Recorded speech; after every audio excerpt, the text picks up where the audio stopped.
শান্ত room জুড়ে মোমের মিটিমিটি আলো জ্বলছে। অতি সাধারণ তবে বেশ মজবুত কাঠের দ্বারা নির্মিত দরজা এবং থাই গ্লাসের তৈরি জানলা বদ্ধ রয়েছে। বাহিরে প্রকৃতিতে বয়ে চলেছে উত্তাল ঝড়ো হাওয়া। শুভ্র নীল রঙা বিছানার চাদরের ওপর চোখ বুঝে শুয়ে রয়েছে এক নারী। পরনের কালো বোরখাটা আর গায়ে নেই আপাতত, কেবল একটা কমলা ও গোলাপি রঙা কামিজ এবং সালোয়ার কামিজ দ্বারা আবৃত তার শরীর। রাত হয়তো তখন প্রায় 12টা ছুঁই ছুঁই। চেতনাহীন নারীর চেতনা ফিরে খুবই সন্তর্পণে। শীতল আবহাওয়ার শিরশিরে অনুভূতি লোমকূপে ছড়িয়ে পড়তেই বানি হালকা পিটপিট করে চোখ মেলে তাকায়। মাথার কাছটায় ছোট্ট ক্যাবিনেটের ওপর চলমান মোমের আলোটাও তার ক্লান্ত চোখে খুব তীক্ষ্ণ অনুভূত হচ্ছে। মোমের টিমটিমে আলোতে চারদিকে একবার চোখ বোলাতেই সে উপলব্ধি করে যে সে এই মুহূর্তে কোথায় আছে। এই সহজ উপলব্ধিটা বাণীর মস্তিষ্কে পৌঁছতেই সে ভীত নয়নে ফের চারদিকে তাকায়। সাথে সাথে তার চোখ গিয়ে ঠেকে বিছানা হতে খানিকটা দূরে লেদারের তৈরি এক সিঙ্গেল সিটের সোফার দিকে। বিশাল জানলার দিকে মুখ করা সোফাটাতে দূর হতে এক পুরুষ অবয়ব দেখা যাচ্ছে। সেই পুরুষ অবয়বটা কার হতে পারে তা বুঝতে এক দণ্ড সময় লাগে না বাণীর। ভীত সে ভয় কুকড়ে হাতের কাছে থাকা বিছানার চাদরটুকু খামচে ধরে। অশান্ত দৃষ্টি আশেপাশে তাক করে বোঝার চেষ্টা করে বর্তমান পরিস্থিতি। বনি বনি কোথায়, আর রুমে মোম বা কেন জ্বলছে? এই বিলাসবহুল বাড়ি জুড়ে ইলেকট্রিসিটির অভাব মেটানোর জন্য আইপিএস তো সদা প্রস্তুত। তবে এই মোমের আলো জ্বালানোর পেছনে কারণ কে? ভীত বাণী কোনো দিক দিশা না পেয়ে ওড়নাটা গলায় দিয়ে ধীর কদম ফেলে বিছানা ছেড়ে নেমে দাঁড়ায়। তবে হিরণের মুখোমুখি হওয়ার সাহস তার হচ্ছে না। তাই সে নীরবে রুম ছেড়ে বেরিয়ে যাওয়ার উদ্দেশ্যে দরজার দিকে এগোতে নেয়। সাথে সাথে পেছন হতে একটা পরিচিত শিশের সুর ধ্বনি সম্পূর্ণ রুম জুড়ে ছড়িয়ে পড়ে। সহসা বাণীর পা জোড়া থেমে যায়। অসহায় সে নিজের নেত্রপল্লব বুঝে নেয়। রুমের এক কোণ হতে মৃদু শব্দের পদধ্বনি কাছে এগিয়ে আসতে আসতে একটা সময় ঠিক বাণীর পেছনে এসে থামল। বুকে এক বিন্দু সাহস সঞ্চার করে বাণী চোখ মেলে তাকায়। পেছন পানে নাচিয়েই ক্ষীণ স্বরে উচ্চারণ করে, বন্যির কাছে যাচ্ছি। কথাটুকু বলতেই এগিয়ে যেতে নিয়েও আর এগোতে পারে না সে। একটি বলিষ্ঠ হাত সাপের মতো আষ্টেপৃষ্ঠে তার কোমর ঝাপটে ধরে। বাণীর সাথে সাথে ফের চোখ বুঝে অস্বস্তিতে মুখ কুঁচকে ফেলল। অতঃপর নিজের প্রতি নীরব করুণার হাসি নিক্ষেপ করে সে। 6টা বছর, ঠিক 6টা বছর পর আবারও এই গাঢ় কুৎসিত স্পর্শের সম্মুখীন হতে হচ্ছে তার। কেনই বা হতে হবে না? বাণী ভুল করেছে, মস্ত বড় ভুল। বাণীর হাজারটা অপমান, ধিক্কার, চর থাপ্পড় মাফ করলেও এই অপরাধ কখনো মাফ করবে না অজ্ঞাত পুরুষ। তা বাণী ভালো করেই জানে। সে এটাও ভালো করে জানে এই অপরাধের শাস্তি হতে কেউই তাকে বাঁচাতে আসবে না। এত বছরেও কেউ আসেনি, এখনো আসবে না। যে গুটি দুয়েক মানুষ তার দিকে সাহায্যের হাত বাড়িয়ে দিয়েছিল, তাদের সকলের অস্তিত্বই আজ এই পৃথিবীর বুক হতে বিলীন হয়ে গিয়েছে। তাই নীরবে মৃত্যুর কাছে পরাজিত সৈন্যের ন্যায় সব শাস্তি মাথা পেতে নিতে প্রস্তুত বাণী। কানের কাছে মুখ নামানো শান্ত স্বর বলে ওঠে, বনহি নিজের বাসায় আছে এই মুহূর্তে। এই পৃথিবীতে ওর জন্য সবচাইতে সুরক্ষিত জায়গা যেটা, ওকে নিয়ে তোমার চিন্তা না করলেও চলবে। ভুল বলেনি হিরণ। এই বাড়ির ভেতর প্রবেশ করে তার মেয়ের ক্ষতি করতে পারবে এমন দুঃসাহস কারণেই। এমন দুঃসাহসিকতা দেখানোর আগে সেই মানুষের ঠিকানা হবে 3.5 হাত মাটির ভেতর। ভাবলে হীন গলায় বাণী শুধায়, অপেক্ষা কিসের? আপনি জিতেছেন, আমি হেরেছি। নিয়ম অনুযায়ী পরাজিত ব্যক্তির শাস্তি পাওয়ার কথা। দিন শাস্তি, আমার প্রতিবাদ করার সাধ্য নেই। বাণীর এহেন আত্মসমর্পণ শেষ হতে না হতেই হিরণের অপর হাত বাণীর উন্মুক্ত গলা আবৃত করা ওড়নার কাছে পৌঁছায়।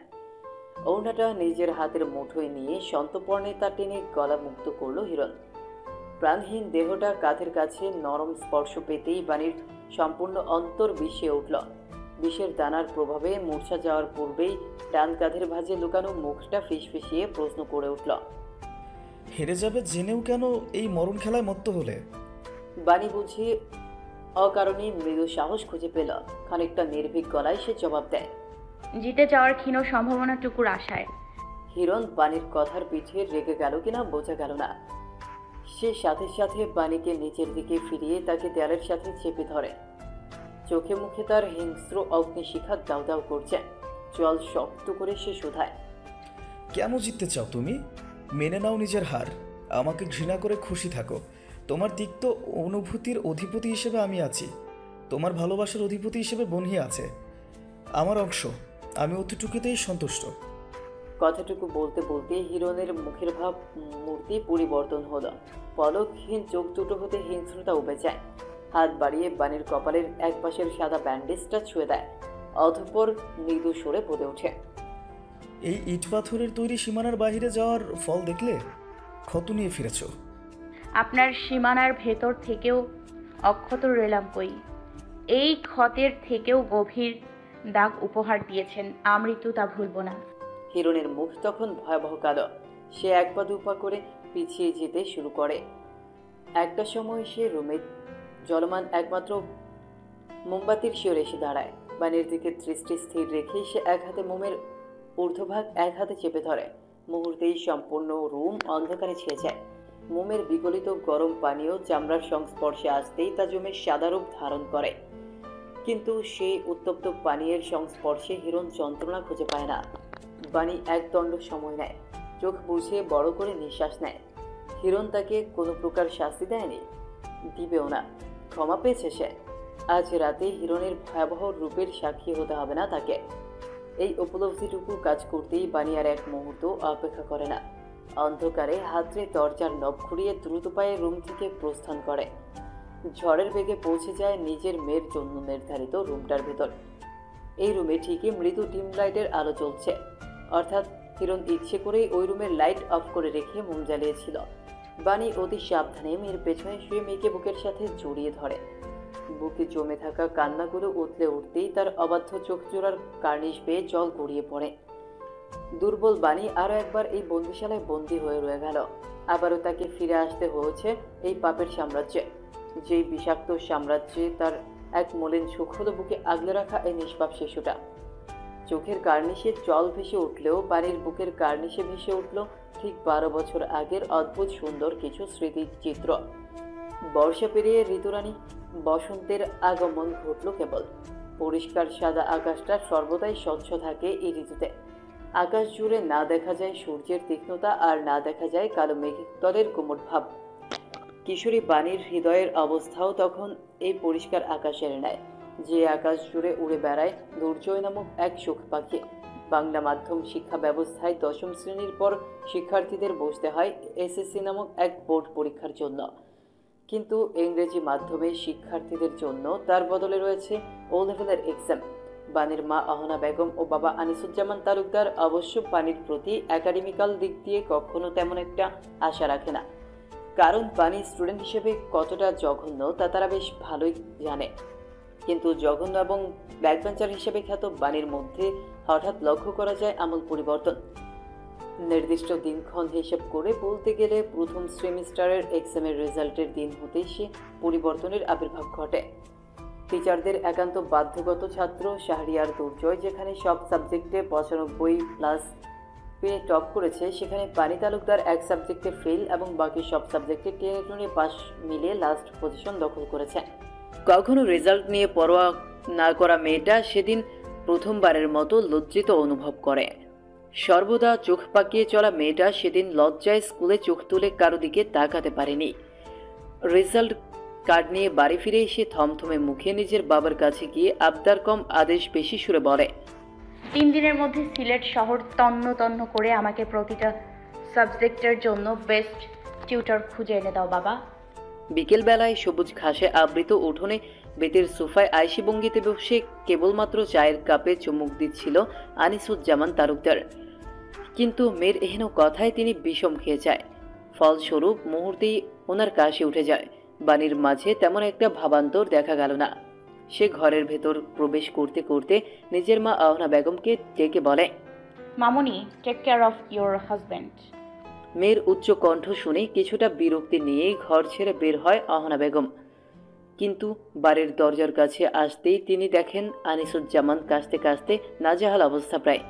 তিনি বিলম্ব না করেই সাথে সাথে এক গ্লাস পানি নিয়ে স্বামীর দিকে ছুটলেন। স্ত্রীর আনা গ্লাসের পানিটুকু খেয়ে ধাতস্থ হতেই আনিসুজ্জামান প্রশ্ন করে, বাণী কি আজও বাঁশঝাড়ের রাস্তা দিয়ে সাইকেল চালিয়ে বাসায় ফিরেছে? আনিসুজ্জামানের এমন অপ্রাসঙ্গিক প্রশ্নে অবাক হলেও অহনা বেগম বিরক্তি নিয়ে জবাব দেয়, আর কোন রাস্তা দিয়ে আসবে ও? কতবার মানা করেছি এইসব বাজারের নিচ দিয়ে মেয়ে মানুষ একা যেন আসা যাওয়া না করে, কিন্তু আমার কথা শুনলে তো। দামড়া মেয়ে, যদি নিজের ভালো না বুঝে তাহলে আর কি করার আছে। অন্য সময় হলে অহনা বেগমের এমন ছিকেরে কথাকে তেমন একটা গুরুত্ব দিত না আনিসুজ্জামান, কিন্তু আজ গুরুত্ব না দিয়ে পারছে না সে। চিন্তিত গলায় বলে, কোনো খারাপ কিছু আছর করলো নাকি মেয়েটাকে? বাবুই পাখির বাসার মতো রুমে বিছানায় উপর হয়ে শুয়ে আছে এক কিশোরী। গায়ের ইউনিফর্ম এখনো বদলায়নি সে। তার রুমের প্রিয় কর্নারে থাকা রেডিওতে বেজে চলেছে সদ্য রিলিজ পাওয়া মেরি ব্রাদার কি দুলহান সিনেমার হিট সং এক্সপ্রেস। গানের শব্দে ছেয়ে যায় প্রতিটি ইট পর্যন্ত, কিন্তু গানের সাথে বাণী মনের অবস্থার কোনো সামঞ্জস্য নেই বললেই চলে। তার মন আকাশে কুণ্ডলি পাকানো কালো মেঘেরা ভিড় করেছে। বুঝতে পারছে নিজের আর দুর্জয়ের মধ্যে থাকা বিস্তর পার্থক্য। দুর্জয়ের নজরে পড়তে হলে এবং তার মন জিততে হলে তাকে আগে দুর্জয়ের সমান স্থানে পৌঁছতে হবে। এরকম আরও অসংখ্য ভাবনার পাহাড়ের নিচে চাপা পড়ে ধীরে ধীরে বাণী ঘুমে তলিয়ে যায়। কালো রঙের রেডিও তাই বাজতে থাকা গানটা বুঝি ঘুম গাঢ় করতে আরও একটু সাহায্য করল। রাতের শেষ প্রহর তখন। ফ্যাকাশে আকাশে চাঁদের অস্তিত্ব নেই। পরিবেশে তখন শিরশিরে গা কাঁপানো বাতাসের অস্তিত্ব। নিস্তব্ধ রুমটার দরজা হঠাৎ ধীর গতিতে খুলে যায়। ভূতগ্রস্তের ন্যায় একটি ছায়া খুবই সাবধানে প্রবেশ করে রুমের ভেতর। পাতলা টি শার্ট পরিহিত উজ্জ্বল ফর্সা রঙের পুরুষ শব্দহীনভাবে এগিয়ে যায় বিছানার দিকে। অতঃপর খুব নীরবেই বনির গায়ে থাকা কমফোর্টারটা কিছুটা প্রশস্ত করে টেনে ঘুমন্ত বাণীর গায়েও মেলে দেয়। সম্পূর্ণ রুম জুড়ে উপস্থিত অক্সিজেনের সাথে মিশে যাচ্ছে তিনটা মানুষের নীরব নিঃশ্বাস। কারো নিঃশ্বাসে মিশে রয়েছে বিষাদের ছায়া, তো কারো নিঃশ্বাসে মিশে আছে বুকের অস্থিরতা। তৃতীয় জনের ছোট্ট নিঃশ্বাসের সাথে মিশে আছে নির্ভীক প্রশান্তে। ঘুমন্ত দুই মানবী সামান্য নড়ে উঠতেই সেই ছায়া দ্রুত রুম থেকে বেরিয়ে যাওয়ার জন্য উদ্যত হয়। তড়িঘড়ি করে বের হতে নিয়ে কোনো এক কাঠের ফার্নিচারের কোণার সাথে পায়ের নখে আঘাত পেতেই সে নিঃশব্দে চোখ মুখ কুঁচকে ফেলে।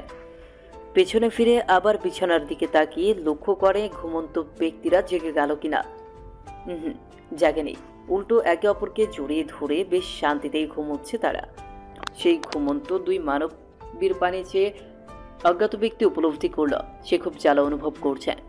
পায়ে নয়, বরং বুকে। সিমেন্ট মানবখ্যাত পুরুষেরও কি বুক পড়ে? ঠিক কতখানি পড়লে হৃদয় ছাই হয়ে উড়ে যায়। আপন গতিতে এগোনো একজোড়া পা হেঁটে চলেছে জামাল খান রোডের ফুটপাত ধরে। তার নেই কোনো তারা, নেই কোনো সঠিক গন্তব্য। আপাতর জন্য তার মাথায় কোনো দায়িত্বের বোঝাও নেই। যুবকের আপন চিত্ত জুড়ে বেশ ফুরফুরে ভাব। আচমকা চলমান পা জোড়া থমকায় আলোয় চলচলে এক বিখ্যাত গ্রন্থাগারের সামনে এসে। চট্টগ্রাম পাতিঘর সেই গ্রন্থাগারের নাম। বই পড়ার প্রতি মৃদু ঝোঁক থেকেই পুঁছি যুবক পাতিঘরে প্রবেশ করল। বেশ কিছুক্ষণ আশেপাশে ঘুরঘুর করেও মন মতো কোনো বই খুঁজে পায় না সে।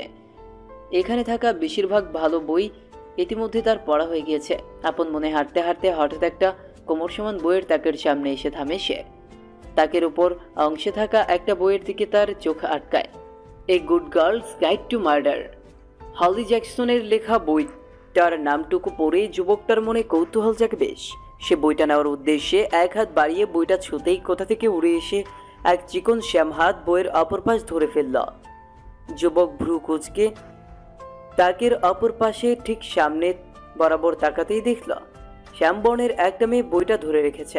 যুবক এক দীর্ঘশ্বাস ছেড়ে ক্ষীণ স্বরে বলে, বইটা আমি আগে নিয়েছি, আপনি অন্য কপি নিয়ে নিন।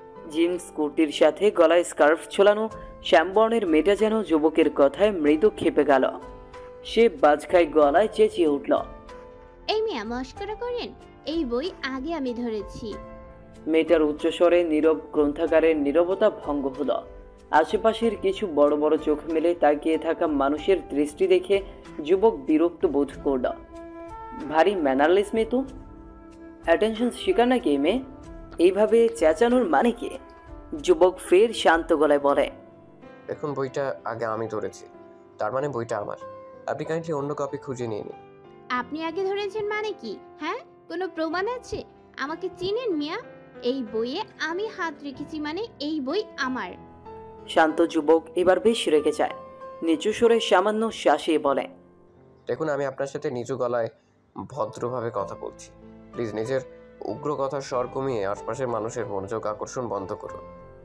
শ্যাম রমণী এবার রেগে চেঁচিয়ে উঠল, এই আপনি আমাকে অভদ্র, উগ্র আর অ্যাটেনশন সিকার বললেন? রমণীর চেঁচানোর মধ্যেই সেখানে উপস্থিত হলো আরও একজন মেয়ে। সে এসে রমণীর গা ঘেঁষে দাঁড়িয়ে প্রশ্ন করে, কি হয়েছে? রমণী অভিযোগের সুর মিশিয়ে বলে, এই লোক আমাকে গালি দিল মাত্র, এখন আমি আরো আগে এই বই ছাড়বো না। শেষের কথাটুকু কিছুটা জোর মিশিয়ে বলেই জেসি একটানে বইটা নিজের হাতে নিয়ে নিল। উক্ত যুবক জেসির এহেন অভদ্রতায় বেশ বিরক্ত হলো, কিন্তু সে কিছু বলবে তার আগেই লাইব্রেরির একজন কর্মী এসে বলে, এক্সকিউজ মি আপু, বইটার জন্য অলরেডি একজন পেমেন্ট করে ফেলেছি, আর এই মুহূর্তে লাইব্রেরিতে এটাই লাস্ট কপি, আপনি পরে কখনো নিন। কর্মীর কথায় যুবকের থমথমে কালো মুখের কোণে মৃদু হাসি ফুটে ওঠে। সে আর কোনো কথা না বাড়িয়ে প্যান্টের পকেটে ভাইব্রেট মোডে বাজতে থাকা ফোনটা বের করে কানে গুঁজে সেখান থেকে প্রস্থান করে। রাগে লাল হয়ে থাকা জেসি বাধ্য হয়ে বইটা সেই কর্মীর হাতে দিয়ে দেয়। তার পাশে দাঁড়িয়ে থাকা মেয়েটা বোকা সরে প্রশ্ন করে, বাই দ্য ওয়ে দোস্ত, তুই এটা কেন বলেছিলি ওই লোককে যে তোকে চিনে কি না? ওই লোক তোকে কেন চিনবে? তার কি তোকে চেনার কথা? জেসির আগে কটমট দৃষ্টি মেলে বান্ধবীর দিকে তাকায়।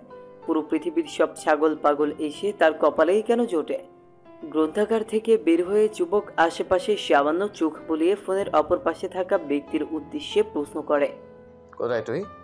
প্রশ্নটুকু শেষ হতে না হতেই 6 জন যুবক পেছন থেকে এসে তার আশেপাশে হুমড়ি খেয়ে পড়ে।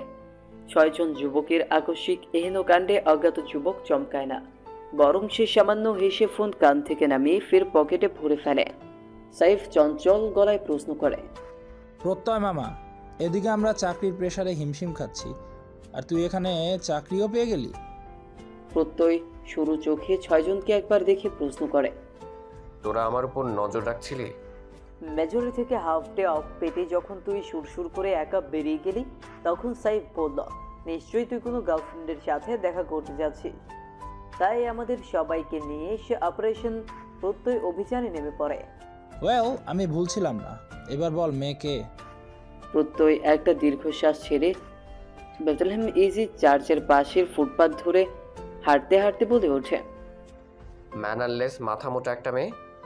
তার পেছনে হাঁটতে থাকা 6 জন বলে অদ্ভুত শব্দ করে ওঠে। প্রত্যয় হাঁটা থামিয়ে সরু চোখে পিছু ফিরে তাকাতেই সাইফ এগিয়ে এসে প্রত্যয়ের গলায় ঝুলে থাকা হেডফোনটা একটানে নিয়ে বলে, মামা, ম্যানারলেস আর মাথা মোটা মেয়ের নাম কি? হেডফোন ফেরত দে। সাইফ উল্টো পায়ে হাঁটতে হাঁটতে বলে ওঠে, আগে ভাবির নাম বলবি, তারপর হেডফোন পাবি। কে ভাবি? কার ভাবি? আমাদের ভাবি, যাকে এইমাত্র ম্যানারলেস আর মাথা মোটা বললি। Love beings with war, bro. I can smell love in the war. I can smell only pollution here. Hope বেটা, তুই আনরোমান্টিক সিঙ্গেল। তোর নাকে প্রেমের গন্ধরেও গরুর গোবরের মতো মনে হবে। উল্টো পায়ে হাঁটতে হাঁটতে সঙ্গীদের কথা শুনে শব্দ তুলে হাসছিল সাইফ। তখনই ঘটে অঘটন। আকস্মিক কারোর সাথে ধাক্কা লেগে সে পড়ে যেতে নিয়েও নিজেকে সামলে নেয়, কিন্তু তার 84 কেজির দেহের ভারের ধাক্কা সামলাতে না পেরে জলজ্যান্ত এক মানবী ফুটপাতের পাশ কেটে রাস্তায় পড়ে গেল। মুহূর্তেই নিজের হাঁটু চেপে আম্মু বলে সে আর্তনাদ করে উঠল। মানবীর আর্তনাদ এবং আকস্মিক দুর্ঘটনায় একদল যুবকের মধ্যে হাসির শব্দ থেমে গেল। হতভম্ব সাইফ একবার রাস্তার ধারে হাঁটু গেড়ে বসে থাকা রমণীকে দেখল, আবার ঘাড় ঘুরিয়ে নিজের সঙ্গীদের দিকে তাকালো। অতঃপর বেশ ধমকে বলে, এই মাইয়া, চোখি চাঁদের দিকে দিয়া ঘুরো। শালার মাইয়া মানুষের রাস্তার চলার লাইসেন্স দেখে। আগন্তুক রমণীর ফোলা ফোলা চোখ থেকে মুহূর্তেই জল গড়িয়ে পড়ে।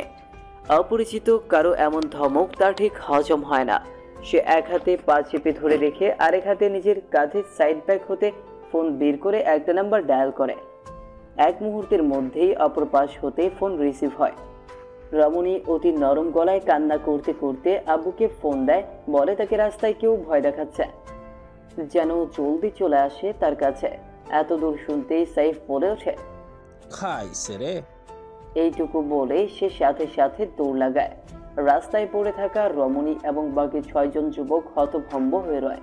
কিছু দূর যেতেই সাইফের উল্টো দৌড়ে এসে সঙ্গীদের উদ্দেশ্যে বলে, তোরা কি বলত? মাইয়ার বাপের কেস খাওয়ার জন্য এনে দাঁড়ায় রইছস, দৌড় দে। বলেই সাইফের দৌড় দেয়। তার পিছু পিছু এবার বাকি 6 জনও ছোটে। প্রত্যয় দৌড়তে দৌড়তে এবার বলে, মেজরের সামনে তো প্রথম দিন খুব বড় মুখ করে বলছিলি যে তুই নাকি কখনো ময়দান ছেড়ে পালাস না, এখন দোষ করে আসামের মতো পালাচ্ছিস কেন? হপ বেটা, শালার মাইয়া জাতি একটা গ্যাঞ্জাম, আর গ্যাঞ্জাম দেখলে পালানোই হয়েছে বুদ্ধিমানের কাজ। অন্ধকার রুমে মাথার উপর কেবল একটা মৃদু আলোর বাল্ব জ্বলছে। সেই বাল্বের ঠিক নিচেই রয়েছে একটা টেবিল ও একটা চেয়ার। টেবিলের ওপর সামান্য ভর দিয়ে বসে আছে কালো প্যান্ট এবং কালো শার্টে পরিহিত এক পুরুষ। শার্টের হাতটা তার কোনোই পর্যন্ত গোটানো।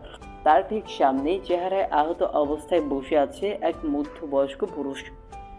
ব্যথাতুর মুখে সামনে দাঁড়িয়ে থাকা পুরুষকে আবেদন করে চলেছে, हमको छोड़ दे सर, हम तो मामूली आदमी है, हमको कुछ नहीं मालूम। সাথে সাথেই কালো শার্ট পরিহিত পুরুষ টেবিল থেকে ভর সরিয়ে নেমে আসে। লোকটার চুল মুঠি করে ধরে ভয়ঙ্কর ভরাট কণ্ঠে শুধায়, তুই যদি সাধারণ এক দোকানদারই হোস তাহলে 6 মাস আগে এভারভিউ রেস্টুরেন্টে হামলা করা ওই জঙ্গিদের জন্য ড্রাইভারের কাজ করছিলি কেন? सर सच में हमको कुछ नहीं मालूम। দুর্জয়ের ধৈর্যের বাঁধ ভাঙে। এই ধরনের ইন্টারন্যাশনাল ক্রিমিনালদের সাথে চলা লোকদের হয়তো এটাই নীতি, জীবন দিবে তবুও স্বীকারোক্তি না। দুর্জয় কিছু না বলে সোজা হয়ে দাঁড়ায়। খুব স্বাভাবিক ভঙ্গিতে সে অন্ধকার কক্ষ হতে বেরিয়ে যায়। দুর্জয় প্রস্থান করতেই মুর্শেদ একটা দীর্ঘশ্বাস ছাড়ে। শ্যামবর্ণের এই ভয়ঙ্কর লোকটার প্রশ্ন উত্তরের পর্ব শেষ হওয়ায় খানিকটা স্বস্তি পায় সে। কিন্তু তখনই ফের রুমের দরজাটা শব্দ তুলে খুলে যায়।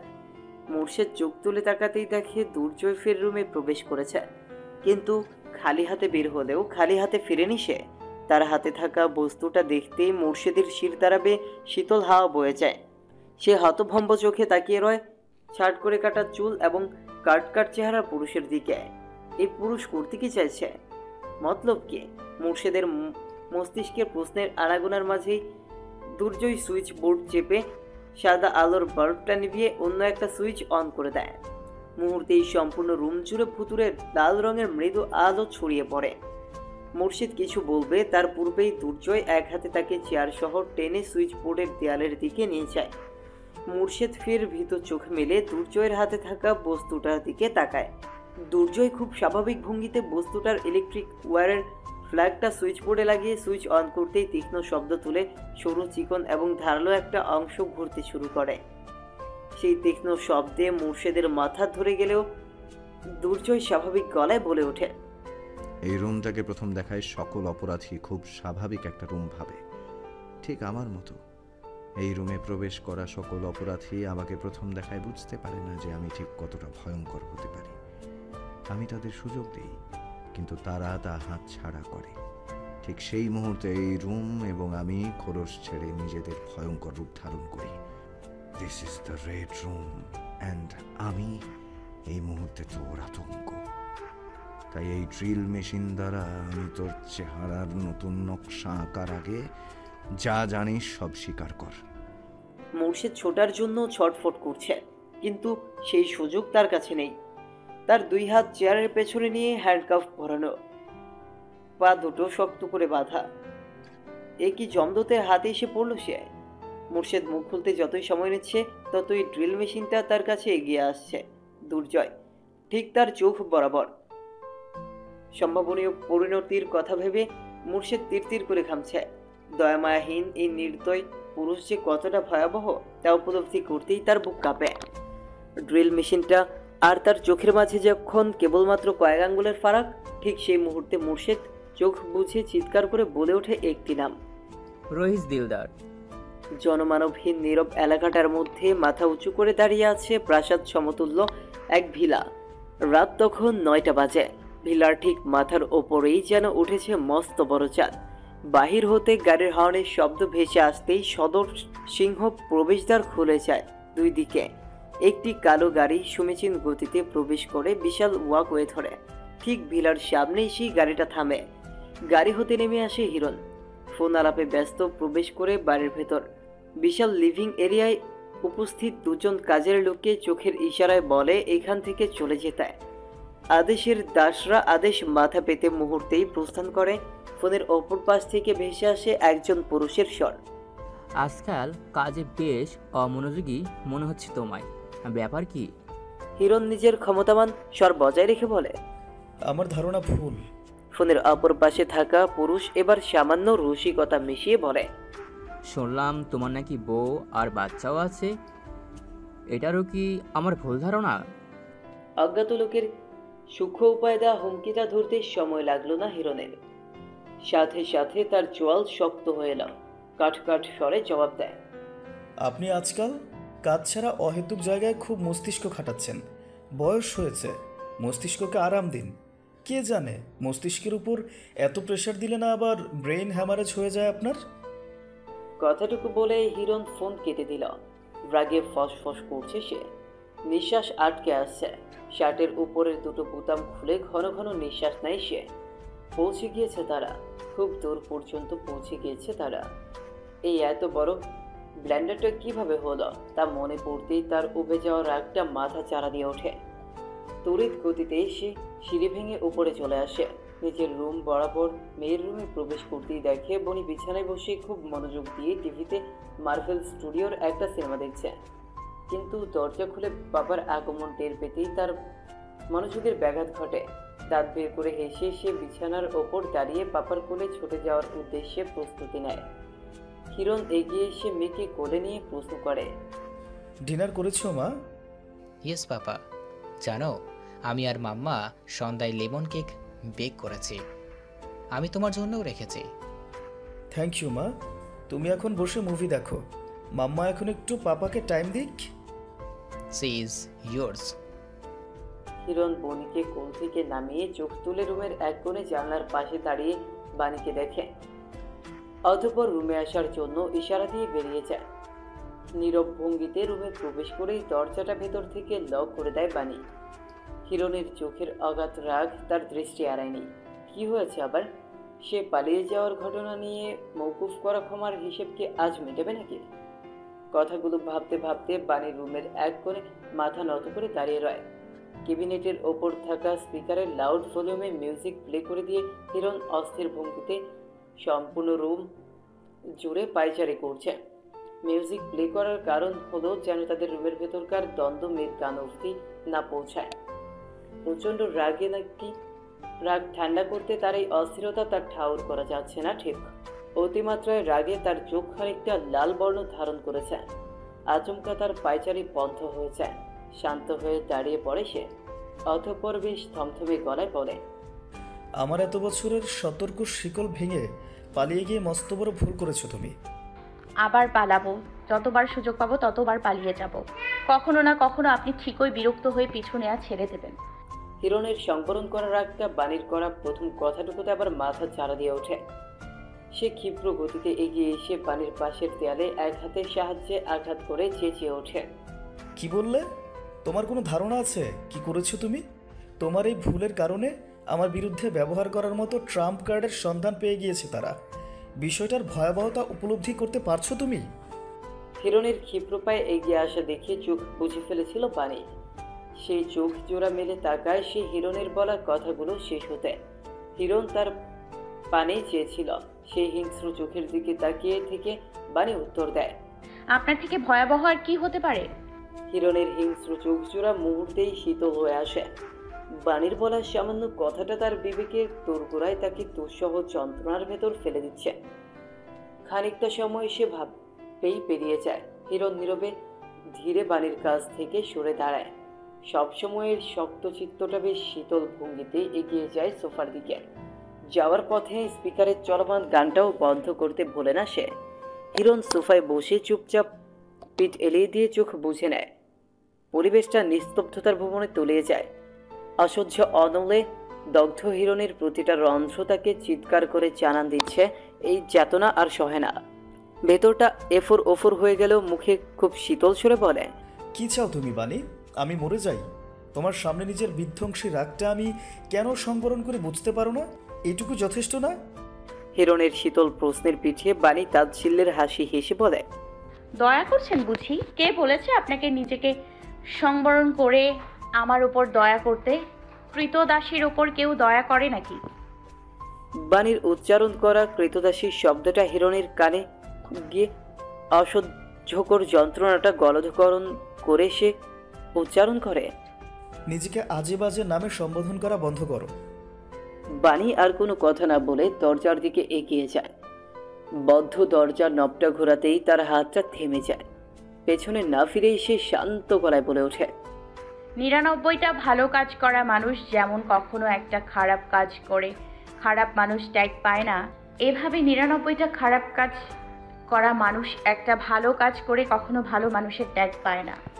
কথাটুকু বলেই বাণী রুম থেকে বেরিয়ে যায়। একবারও আর ফিরে পেছনে তাকায় না। হিরণ চোখ বুজে রয়। বাণীর উচ্চারণ করা প্রতিটি শব্দই তার কর্ণকুহর পর্যন্ত পৌঁছেছে।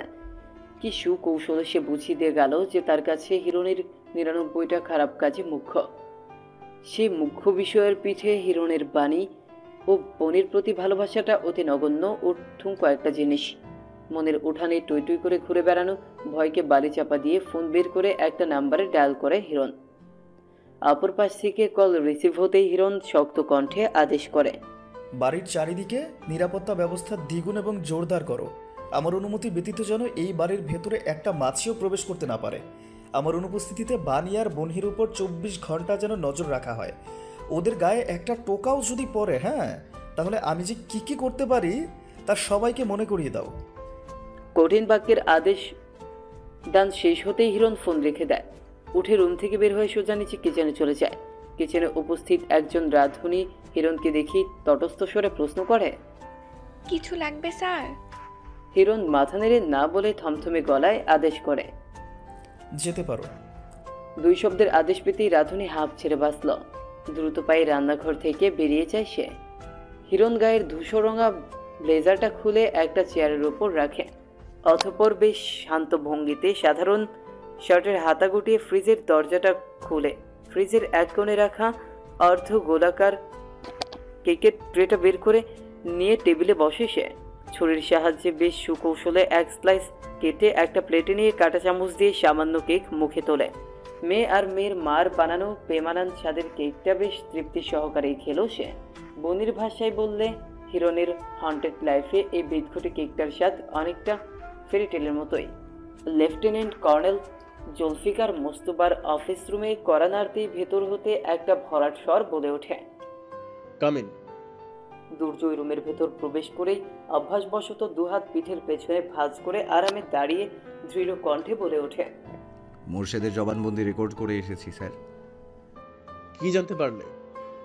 রইস দিলদার নামক একজন ভারতীয় মোর্শেদকে একটা হিউজ অ্যামাউন্টের ক্যাশ বান্ডেল অফার করেছিল এই কাজটার জন্য। মোর্শেদ সেই অফার নাকচ করেনি।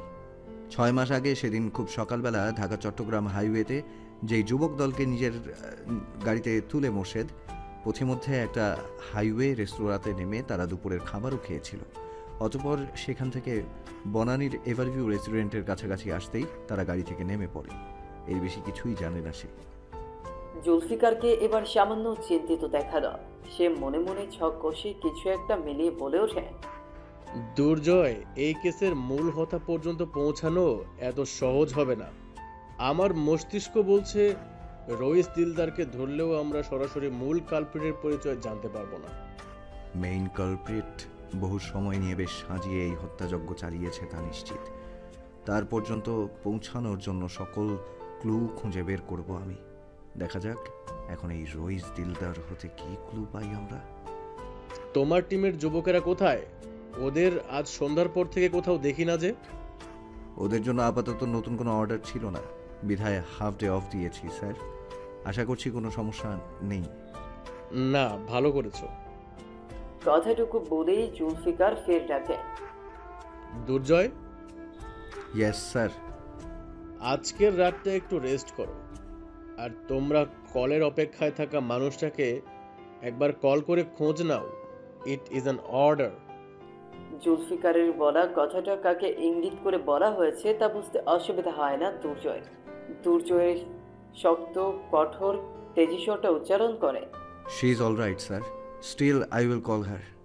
তেজি স্বরে দুবাক্যে জবাব দিয়ে দুর্জয় বেরিয়ে আসে জুলফিকারের রুম থেকে। রেসিডেন্সিয়াল এরিয়াতে বেরিয়ে আসতেই জোরে নিঃশ্বাস ছাড়ল সে। তার সাথে কথা বলার জন্য মুখে থাকা মানুষটার মুখের উপর বারবার মিথ্যা বলতে তার অসহনীয় যন্ত্রণা হয়। সেই যন্ত্রণা থেকে মুক্তি পেতেই দুর্জয় ব্যস্ততার অজুহাতে যথাসম্ভব তার সাথে কথা বলা এড়িয়ে যায়। বুকের ভেতর লুকিয়ে রাখা সত্যটা গত 1 বছরে কাউকে জানতে দেয়নি সে। বেশ কায়দা করে মিথ্যার আড়ালে সত্যটা চেপে গিয়েছিল, কারণ সে বেশ ভালো করেই জানে অপেক্ষারত সেই মানুষটার কাছে দুর্জয়ের বলা মিথ্যাটা সহনীয় হলেও সত্যটা সে সইতে পারবে না। সেই জন্যই তো দুর্জয়ের এত আয়োজন। মেঘের আবরণ সরে গিয়ে দুপুরের তপ্তরতের হাতছানি যখন ধরা পড়ে তখনকার চিত্র। কোলাহলে মুখর কলেজের রাস্তার মোড়ে একটা সাদা রঙের মাইক্রো গাড়ি থেমে আছে। গাড়ির ভেতরে রয়েছে 4 জন মানুষ। সামনের দুজনের দৃষ্টি কলেজ গেটের দিকে নিবদ্ধ হলেও পেছনে বসা দুজনের দৃষ্টি একটা ছবির দিকে নিবদ্ধ। বারবার ছবিটাতে চোখ বুলিয়ে মুখশ্রীটা মুখস্থ করে নিতে ব্যস্ত তারা। প্রাপ্ত আদেশে কোনো ভুল করার অবকাশ যেন না হয় সেই নিশ্চয়তা দিতেই এত মনোযোগ তাদের। মিনিট 5 পরে ফ্রন্ট সিটে বসে থাকা একজন বলে ওঠে, এই মেয়েটাই না? পেছনে বসে থাকা 2টি মানুষ চোখ তুলে সামনে তাকায়। বেশ সতর্ক দৃষ্টি মেলে পরখ করে কলেজ ইউনিফর্ম পরিহিত মেয়েটাকে। লম্বা চুলগুলো একটা বেনুনি করা, অতি ধীর তার পায়ের গতি। বোকা বোকা চোখ মেলে বান্ধবীদের কথা শুনতে ব্যস্ত মেয়েটাকে দেখতেই ব্যাক সিটে বসা একটা গম্ভীর স্বর আদেশ করে, গাড়ি স্টার্ট দাও। আদেশটুকু কানে যেতেই ড্রাইভিং সিটে বসা মানুষটা লুকিং গ্লাসে নিচের মাস্ক দিয়ে চেহারা ঠিকঠাক মতো ঢাকা কিনা তা একবার নিশ্চিত হয়ে নেয়। বাকিরাও মাস্ক দ্বারা মুখটা ঢেকে নেয়। গাড়িটা স্টার্ট দিয়েই সমীচীন গতিতে কলেজের গেটের দিকে এগোয় তারা। ব্যাক সিটে বসে থাকা একজন খুব কৌশলে চলন্ত মাইক্রোর একপাশের দরজা খুলে দেয়। কিছু বুঝে ওঠার আগেই নির্দিষ্ট শিকারকে একটানে চলন্ত গাড়িতে তুলে নেওয়া হয়। এতক্ষণ সমীচীন গতিতে চলা মাইক্রোটার স্পিড বাড়িয়ে দেয় মুহূর্তেই। চঞ্চল পরিবেশ মুহূর্তেই থমথমে হয়ে যায়। ঘটনার সাক্ষী সকলে হতভম্ব ভঙ্গিতে তাকিয়ে রয় সেই নাম্বার প্লেটহীন মাইক্রোটার দিকে। শান্ত হেডকোয়ার্টারটা অশান্ত হয়ে উঠল এক নারীর আগমনে। জরুরি ভিত্তিতে একজন সৈনিক লেফটেন্যান্ট কর্নেল জুলফিকার মোস্তফাকে এসে জানালো একজন নারী তার সাথে দেখা করার জন্য এসেছেন। জুলফিকার মোস্তফা অনুমতি দেয় সেই নারীকে প্রবেশ করার। কিছু মুহূর্তের ব্যবধানেই তার রুমে ক্ষিপ্রপ্রায় প্রবেশ করে মধ্যবয়স্ক একজন মহিলা। সেই নারীর আগমনের ধাক্কা সামলানোর পূর্বেই জুলফিকারের ইউনিফর্মের কলার সেই নারীর হাতের মুঠোয় চলে যায়। কান্না জর্জরিত হিংস্র নারীস্বর বলে ওঠে, আমার মেয়ে কোথায় জুলফিকার? অদ্ভুত এবং অপ্রত্যাশিত প্রশ্নটা শুনে বিস্ফোরিত দৃষ্টি মেলে তাকিয়ে রয় জুলফিকার। নিজেকে সামলে নিয়ে প্রশ্ন করে, এই প্রশ্ন আমাকে করার মানে কি? নিশার কি তোমার সাথে থাকার কথা ছিল না? আমার মেয়ে কলেজ থেকে বাসায় ফিরেনি। কলেজের সামনে থেকে আমার মেয়েকে তুলে নিয়ে যাওয়া হয়েছে। কি বলছো নাইমা? কারা করেছে এই কাজ? জুলফিকারের শেষ প্রশ্নটা শুনে নাইমা ক্ষুধার্ত বাঘের ন্যায় ফুঁসে ওঠে, আমার মেয়ের বা আমার কারোর সাথে কোনো শত্রুতা নেই জুলফিকার, কিন্তু তোমার আছে। আল্লাহ জানে কোন হয়নার দল আমার নিষ্পাপ মেয়েটাকে তুলে নিয়ে গিয়েছে। আমার মেয়ের সামান্যতম ক্ষতি আমি মেনে নিব না, ধ্বংস করে দিব সব। নাইমার ক্ষুব্ধ অভিযোগ হুমকি জুলফিকার কানে তোলে না। সে জোর করে নাইমাকে একটা চেয়ারে বসিয়ে দিয়ে গলা উঁচু করে একজন সৈনিককে ডাকে। রুমের বাইরে অপেক্ষারত সৈনিক ভেতরে প্রবেশ করতেই জুলফিকার আদেশ দেয়, ম্যাডামের জন্য পানি আনাও, ওনার দিকে খেয়াল রাখো। দায়িত্ব হতে ছোট্ট আদেশটুকু দিয়েই জুলফিকার ব্যস্ত হাতে ফোনে একটা নাম্বারে ডায়াল করতে করতে বেরিয়ে যায়। অপর পাশ হতে কলটা রিসিভ হতেই জুলফিকার ব্যস্ত গলায় বলে, এখনই মিটিং রুমে উপস্থিত হতে বলো সবাইকে, রাইট নাও। অন্ধকার রুমে পাটির উপর বসে থাকা রমণী ভয়ার্ত দৃষ্টি মেলে চারদিকে তাকাতে ব্যস্ত। বাহিরের পৃথিবীর এক বিন্দু আদৌ এই রুমে প্রবেশের সুযোগ নেই। না বোঝার অবকাশ আছে এখন দিন নাকি রাত।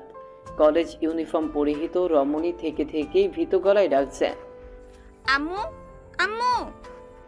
কিন্তু তার ডাকের পিঠে আম্মু নামক মানুষটার কোনো উত্তর মিলছে না। পায়ের ব্যথায় ক্লান্ত রমণী এবার শব্দ তুলে কান্না করে উঠল। পত্রিকা পড়ার বদৌলতে তার ভালোই ধারণা আছে তার সাথে এই মুহূর্তে কি কি খারাপ ঘটনা ঘটতে পারে। ভয়ঙ্কর সম্ভাবনাগুলো মনে উকি দিতেই রমণীর ভয়ে মূর্ছা যাওয়ার উপক্রম হয়। তখনই রুমের দরজা সশব্দে খুলে যায়। অন্ধকার রুমের পাশের রুম হতে অনেকটা আলোরেখা প্রবেশ করে। সেই সাথে প্রবেশ করে একজন যুবক ও দুইজন তৃষার্ধ পুরুষ।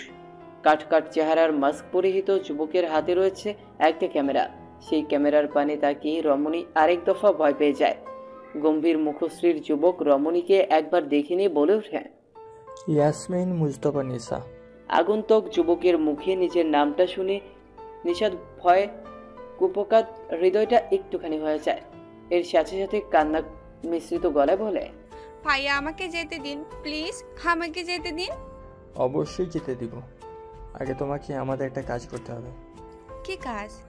নিজের হাতের ক্যামেরাটা দেখিয়ে যুবক বলে, শুধু নিজের বাপকে হাই জানাবে, ব্যাস এইটুকুই। এহেন অদ্ভুত কথা শুনে নিশা অবাক হওয়ার সুযোগ পেল না। তার আগেই সেই যুবক ক্যামেরা অন করে তার দিকে তাক করল। নিশা বোকা বোকা চোখ মেলে একবার ক্যামেরার দিকে তো একবার ক্যামেরার পেছনে থাকা যুবকের দিকে তাকায়। যুবক চোখ রাঙাতেই নিশা ফোলা ফোলা চোখ ক্যামেরার দিকে তাক করে অস্ফুটে উচ্চারণ করে, আব্বু। ছোট্ট ডাকটা শেষ হতে না হতেই একটা তীক্ষ্ণ শব্দ শোনা গেল। নিশা নিজের রক্তাক্ত বাম পা চেপে ধরে বিকট শব্দে আর্তনাদ করে ওঠে। নিশার পাশে দাঁড়িয়ে থাকা তৃষার্ধ দুই পুরুষের মুখ ও পাথর দ্বারা বাঁধা। তাদের একজনই মাত্র নিশাদের পা বরাবর গুলি ছুড়েছে। গুলি ছোড়া শেষ হতেই সে ক্যামেরার দিকে তাকিয়ে স্পষ্ট স্বরে বলে ওঠে, লেফটেন্যান্ট কর্নেল জুলফিকার মুস্তফা, শুনলাম সাপের সন্ধানে আপনি একদল চিতা নিয়ে গর্ত করছেন, কিন্তু আপনি হয়তো জানেন না গর্ত করে যে সাপ বের হবে তার বিষ এতটাই ভয়ঙ্কর যে আপনি আর আপনার চিতাবাঘের দল তার এক ছবলেই প্রাণ হারাতে বাধ্য। তাই অযথা এই খোঁড়াখুড়ির কাজটা বন্ধ করুন, আর যদি না করেন তাহলে পরবর্তী বুলেটটা আপনার মেয়ের মাথায় ছোড়া হবে।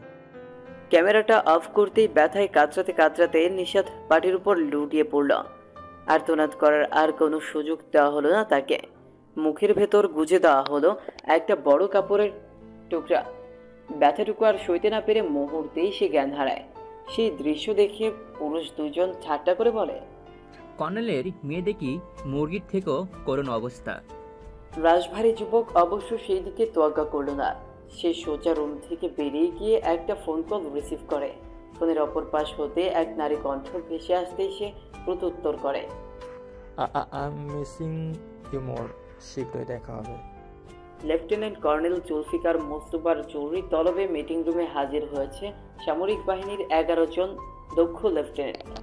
ইতিমধ্যে সকলের কানে পৌঁছে গিয়েছে যে লেফটেন্যান্ট কর্নেলের মেয়েকে কেউ তুলে নিয়ে গিয়েছে। বিষয়টার সাথে কে বা কারা জড়িত থাকতে পারে তা ইতিমধ্যেই সবাই অনুমান করতে পেরেছে। মিটিং রুমে আরও উপস্থিত রয়েছে 2 জন কর্নেল এবং একজন কম্পিউটার অপারেটর। 16 কলা পূর্ণ হয় মেজর শাহরিয়ার দুর্জয়ের আগমনে। দুর্জয় মিটিং রুমে প্রবেশ করেই চিন্তিত গলায় শুধায়, স্যার, নিশার কোনো আপডেট পাওয়া গিয়েছে কিংবা ওর অ্যাড্রেস ট্রেস করা সম্ভব হয়েছে? জুলফিকার মুস্তফার নত মাথাটা সামান্য নেড়ে না জানায়। একজন কর্নেল জুলফিকারকে আশ্বস্ত করে বলে,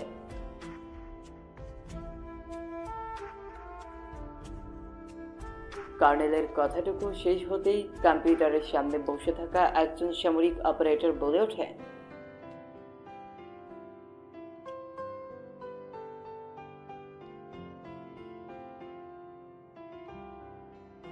জুলফিকার সহ সকলেই উৎকৃষ্ট নয়নে বিশাল মাল্টিমিডিয়া স্ক্রিনের দিকে তাকায়। মুহূর্তেই সফেদ স্ক্রিনে ভেসে ওঠে কলেজ ইউনিফর্ম পরিহিত এক মেয়ের কান্নারত মুখশ্রী। ক্যামেরার পানে তাকিয়ে তার অস্ফুট উচ্চারিত আব্বু ডাকটা জুলফিকারের কানে পৌঁছতেই তার পিতা সত্তার নরম কোমল অবয়বটা মুখে ফুটে ওঠে। কিন্তু মুহূর্তেই বিকট শব্দে মেয়েকে চিৎকার করে উঠতে দেখে তার সেই কোমল অবয়বটা উবে গেল। সে আর্তনাদ করে উঠল। নিশা? সে 11 জন লেফটেন্যান্টের মধ্যে দাঁড়িয়ে থাকা সাইফ এতক্ষণ হতভম্ব দৃষ্টি মেলে দেখছিল স্ক্রিনের নিশা নামক মেয়েটিকে। আরও 6 জোড়া হতভম্ব দৃষ্টি তখন তার দিকে নিবদ্ধ। এই মেয়েটা তবে লেফটেন্যান্ট কর্নেলের মেয়ে? এই প্রশ্নটা মাথায় উঠে দিতেই সাইফ ভীষণ খেল। অজান্তে করা ভুলের জন্য মাথা ঢুকে মরে যেতে মন চাইল। শীতকাদনে মেয়েটা যদি সাইফের নামে লেফটেন্যান্ট কর্নেলের কাছে নালিশ করে তখন কি কি হতে পারে সেই হিসেব কষতেই যখন ব্যস্ত সাইফ, ঠিক সেই মুহূর্তেই তার চোখের সামনে স্ক্রিনে ভেসে উঠল আরও একটা দৃশ্য। একজন আতঙ্কবাদী বেরহমের সাথে গুলি করে মেয়েটার পা বরাবর, সাথে সাথে মেয়েটার তীব্র আর্তনাদ করে রক্তাক্ত পা চেপে ধরল। এইটুকু দৃশ্য দেখেই সাইফের মেজাজ চরম বিগড়ে গেল। শক্ত গলায় সে উচ্চারণ করে, জানোয়ারের বাচ্চা। তার উচ্চারণ করা শব্দটা কর্নেল কিংবা অন্যদের কানে না পৌঁছলেও তার সাথে দাঁড়িয়ে থাকা লেফটেন্যান্টদের কানে ঠিকই পৌঁছল। রাফি, জুনায়েদ, প্রত্যয়, সাদাত, রিদওয়ান, ফারদিন সকলেই এক পলক সাইফকে দেখিয়ে নিয়ে ফের স্ক্রিনের দিকে মনোযোগ দেয়। আতঙ্কবাদীর বলার ভঙ্গি স্বরূপ কথাটা দিয়ে ভিডিও ক্লিপ শেষ হতেই জুলফিকার রাগ মিশ্রিত স্বরে আদেশ করে, এখনই এই ভিডিও কোন জায়গা থেকে পাবলিশ করা হয়েছে সেই ইনফরমেশন বের করো। কম্পিউটার অপারেটর এক মুহূর্ত অপেক্ষা না করে কানে হেডফোন গুঁজে ডিউটি এবং অর্ডার পালনে ব্যস্ত হয়ে পড়ে। কিছু সময়ের ব্যবধানেই সে কাঙ্ক্ষিত অ্যাড্রেস ট্রেস করে ফেলে। চট্টগ্রামের নির্জন এক পাহাড়ি এলাকার অ্যাড্রেসটা সম্পর্কে জুলফিকারকে অবহিত করতেই জুলফিকার কর্নেল হতে অনুমতি নিয়ে 6 সদস্যের একটি বিশেষ টিম উক্ত স্থানে পাঠানোর সিদ্ধান্ত জানায়। সেই 6 জন সদস্যের দলের মধ্যে সাইফ এবং প্রত্যয় রয়েছে। দুর্জয় উৎকণ্ঠা নিয়ে বলে, স্যার, অনুমতি থাকলে আমিও যেতে চাই। তোমার উপর অন্য দায়িত্ব আছে দুর্জয়। বাকি 5 জন সহ তুমি রইস দিলদারের সন্ধানে যাবে। অর্ডার না মানা দুর্জয়ের স্বভাব বহির্ভূত কাজ। সে মাথা নেড়ে এগিয়ে গিয়ে জুলফিকারকে জড়িয়ে ধরে। এই মানুষটার সাথে তার কেবল প্রফেশনাল লাইফের নয়, বরং ব্যক্তিগত এবং আত্মিক একটা সম্পর্কও আছে। দুর্জয়ের মহরুম পিতা শাহরিয়ার রিফাতের সঙ্গে জুলফিকার মোস্তফার ভ্রাতৃত্ব সমতুল্য বন্ধুত্বের সম্পর্ক ছিল। সেই সম্পর্ক এতটাই গভীর ছিল যে প্রাণপ্রিয় বন্ধুর মৃত্যুর পরেও তার সন্তানকে একা ছেড়ে দেয়নি জুলফিকার। নিজের সন্তানের ন্যায় ভালোবেসেছে, স্নেহ করেছে, একজন মেন্টরের ন্যায় সঠিক গাইডলাইন দিয়েছে। বেহিসেবে এই ভালোবাসা ও স্নেহের প্রতিদান হিসেবে দুর্জয় এই মানুষটার প্রতি সবসময় মনে লালন করে গভীর শ্রদ্ধা ও ভালোবাসা। দুর্জয় আলিঙ্গন মৃত্যু দৃঢ় করে শুধায়, Nisha will be back safely. Silencer বসানো রিভলভারটা নিশানা বরাবর তাক করে গুলি ছুটতেই তার সদরে অবস্থিত গোলাকার এক নিশানা ভেদ করে চলে গেল। টের পেল না কোনো কাক পক্ষী। সঠিক নিশানায় গুলি ছুটতেই 50 ঊর্ধ্ব শমশের মজুমদারের মুখে এক দাম্ভিক ভাব ছড়িয়ে পড়ল। আত্ম অহংকারে ফুলে ফেঁপে উঠল তার বুক। খোলা আকাশের নিচে বাড়ির পেছনে শুধু যে খোলা মাঠটা তার ব্যক্তিগত সম্পত্তির অন্তর্ভুক্ত। এখানে দাঁড়িয়ে সারাদিন সে পিস্তল চালালেও তাকে কেউ কিছু বলতে পারবে না। শমশের মজুমদারের পাশে দাঁড়ানো যুবকটার ফোন হঠাৎ বেজে উঠতেই তার মনোযোগে ব্যাঘাত ঘটে। শমশের আর চোখে তাকায় যুবকের পানে। কিছুক্ষণ কথা বলে যুবক ফোনটা রেখে হাসি মুখে বলে ওঠে, লেফটেন্যান্ট কর্নেল জুলফিকার মোস্তফা পর্যন্ত আপনার মেসেজ পৌঁছে দেওয়া হয়েছে স্যার। আমরা শক্তিশালী কেন জানো? কেন স্যার? পিস্তলের নলের মাথায় সামান্য ফু দিয়ে ধোঁয়া উড়ানোর মতো করে শমশের বলে ওঠে, কারণ আমাদের কোনো দুর্বলতা নেই। পরিবার পরিজন এইসব হলো মানুষের দুর্বলতার জায়গা। কিন্তু যেই পুরুষ পরিবার দিয়ে বাধা নেই সে সব থেকে শক্তিশালী পুরুষ। শমশেরের বলা কথার সাথে একমত পোষণ করে যুবক মাথা নাড়ায়। হাতে থাকা পিস্তলটা এবার গাছে বসে থাকা এক পাখির দিকে তাক করে শমশের বলে, কিন্তু আমরা এই তিলে তিলে তৈরি করা শঙ্খের খুঁটির মধ্যে ত্রুটির দেখা মিলেছে। আমার চোখ ফাঁকি দিয়ে স্ত্রী সন্তান নিয়ে সংসার পেতে বসেছে সে। ভাবছে আমি কখনোই জানতে পারবো না, কিন্তু ও হয়তো ভুলে গিয়েছে আমি কে। সেই পাপের সাম্রাজ্যের খুঁটিয়েও সেই সাম্রাজ্য আমি স্থাপন করেছি। ওর মতো এতিমকে গড়ে তুলেছি নিজের মতো করে, কিন্তু এখন মনে হচ্ছে মস্ত বড় ভুল করেছি। বাচ্চা সাপটা দুধ কলা খেয়ে কাল সাপে পরিণত হয়েছে। ওর দুর্বলতার হাত দিলে যে আমাকে ছোবল মারার আগে একবারও ভাববে না তা খুব ভালো করেই বুঝিয়ে দিয়েছে। কথাটুকু বলে শমশের সেই পাখির দিকে তাক করে রাখার রিভলভারের ট্রিগার পুশ করল। মুহূর্তেই মৃত শালিক পাখির দেহটা লুটিয়ে পড়ল মাটিতে। যুবকটা এতক্ষণ খুব মনোযোগ দিয়ে শমশেরের কথা শুনল, অতঃপর ইতস্তত গলায় প্রশ্ন করল, আপনার কি অর্ডার স্যার? সুবল মারার আগে কি বীজদাঁত ভেঙে দেওয়া উচিত? না, এখনই না। বহু দূর পর্যন্ত এসে মাঝপথে আমি সব ভেস্তে দিতে চাই না। ওর প্রয়োজন পড়বে আমার। একবার প্রয়োজন মিটুক, তারপর ওকে দেখে নিব আমি। স্যার, জুলফিকার মুস্তফার মেয়ের ব্যাপারে কি আদেশ আপনার? ইতিমধ্যে সৈন্যরা নিশ্চয় অ্যাড্রেস ট্রেস করে রেস্কিউর উদ্দেশ্যে রওনা দিয়ে দিয়েছে। আমার চিতা সাহসী সৈন্যদের অতিথি আপ্যায়নের ব্যবস্থা করে রেখেছে। শমশেরের কথার অর্থ বুঝতে খানিকটা সময় লাগলো যুবকের। বুঝতে পেরে সেও পৈশাচিক হাসি দিয়ে উঠল। নিরিবিলি কফি শপটায় বসে তীক্ষ্ণ ও সতর্ক দৃষ্টি মেলে চারিদিকটা পরখ করতে ব্যস্ত লেফটেন্যান্ট সাদাত সরকার। মুর্শিদ হতে রইস দিলদারের সম্ভাব্য কিছু ঠিকানা জোগাড় করে সিভিল গেটআপে বিচ্ছিন্নভাবে তার তালাশে বেরিয়েছে দুর্জয় এবং তার দলের 5 জন যুবক। মুর্শিদের মুখে শোনা রইস বিল্ডারের বাহ্যিক বিবরণ অনুযায়ী সন্দেহভাজন কাউকে এখনো চোখে পড়েনি সাদাতের।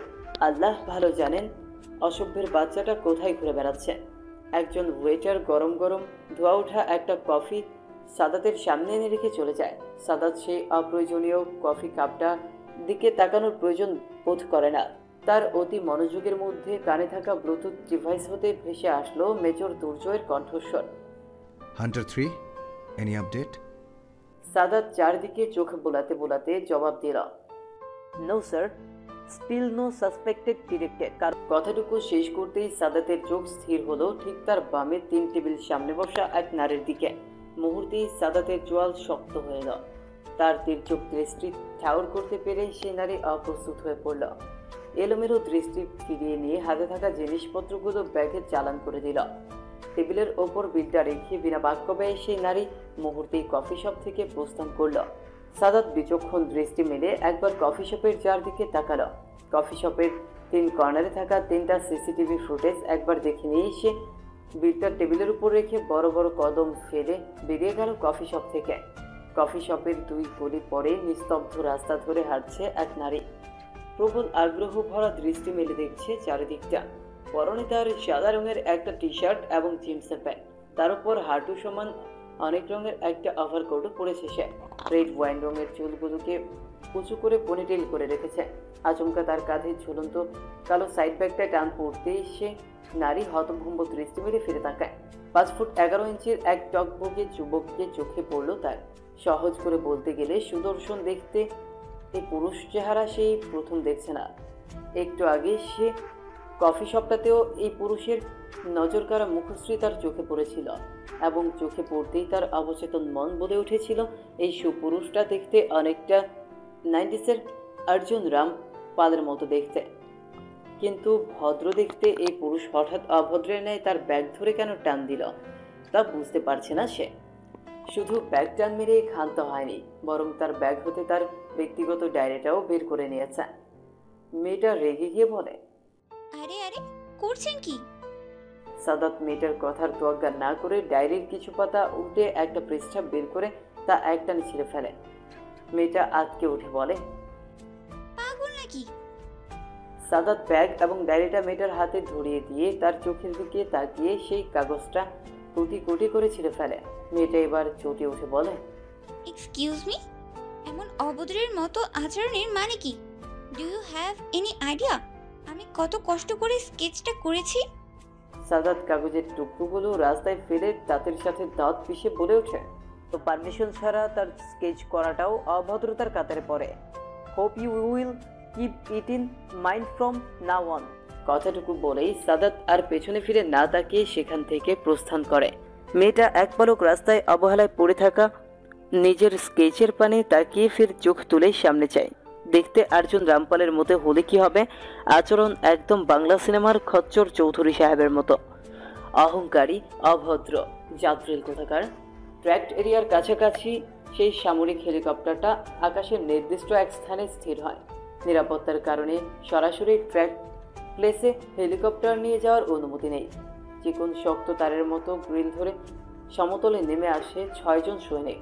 সমতলে নেমেই তারা সবাই আপন পজিশনে দাঁড়িয়ে নিজেদের রাইফেল তাক করে ধরে। সম্পূর্ণ এরিয়াটা একবার পরীক্ষা করে নিয়েই তারা কাঙ্ক্ষিত অ্যাড্রেস অনুযায়ী এগিয়ে যায়। পাহাড়ি এই এরিয়াটায় জনমানবের কোনো বসতি নেই বললেই চলে। শত্রুরা বেশ ভালো জায়গার সন্ধান জানে বলতে হবে।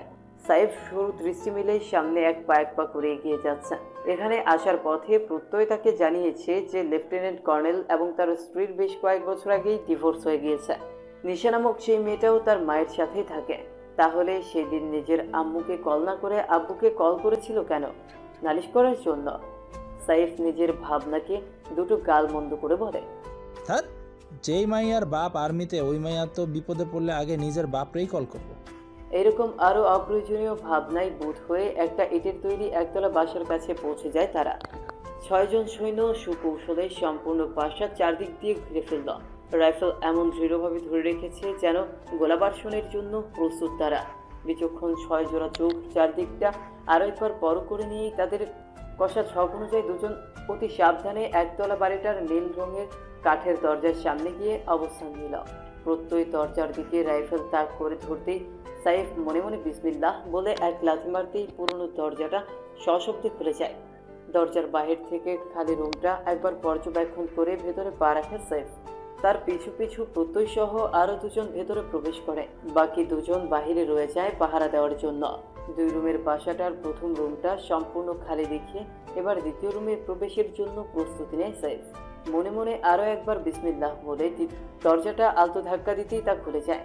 ফ্লোরের উপর বিছানো পাটিতে রক্তাক্ত অবস্থায় পড়ে আছে এক রমণী। তার সাদা পাজামার এক পাশটা রক্তে লাল হয়ে আছে।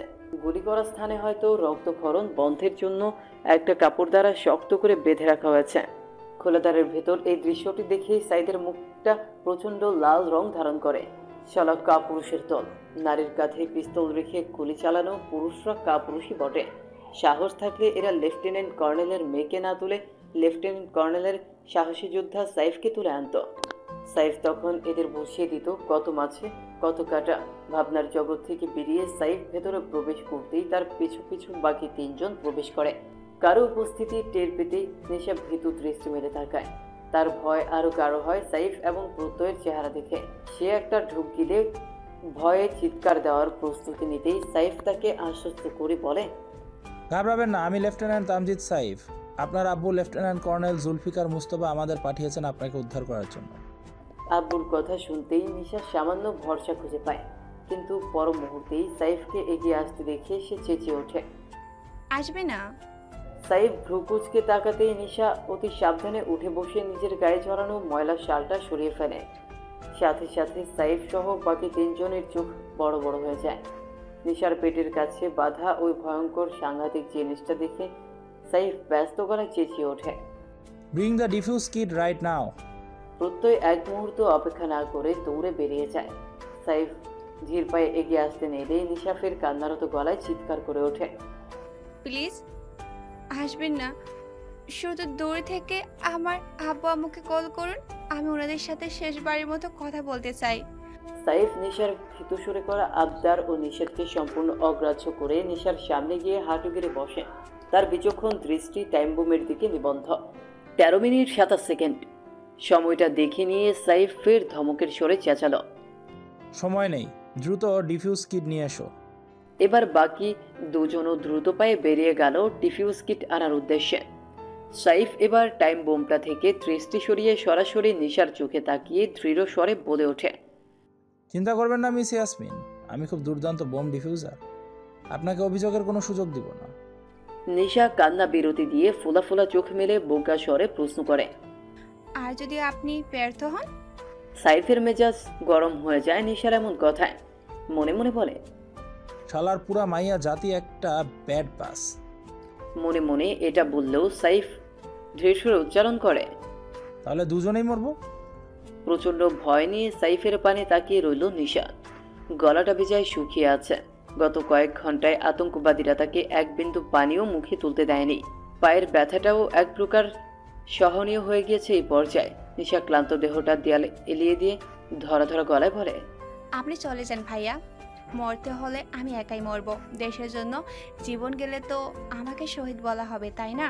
সাইফ অবাক দৃষ্টি মেলে নিশার দিকে তাকালো। ভীতু মেয়েটা হঠাৎ মরার কথা বলছে কেন? সাইফ প্রশ্ন করে, মৃত্যুকে ভয় পাও না? বাবা সবসময় বলতো মাতৃভূমি সবার উপরে, দেশের জন্য জীবন গেলে তাতে ভয় অথবা আফসোস থাকবে না।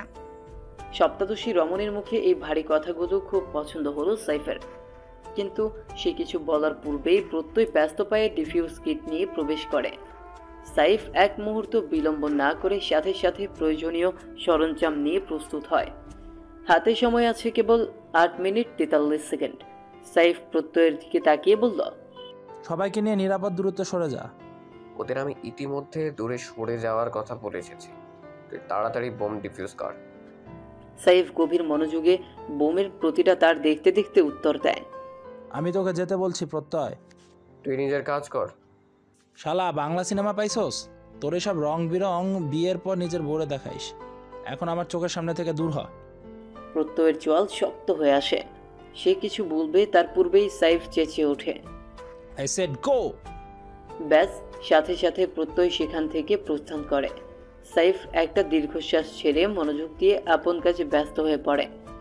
নিশা চোখ বুঝে মনে মনে কালিমা পড়তে ব্যস্ত। তখন সময় যখন আর কেবল 1 মিনিট বাকি, তখন সাইফের কণ্ঠ তার কানে ভেসে আসে, চোখ খুলুন মিস ইয়াসমিন।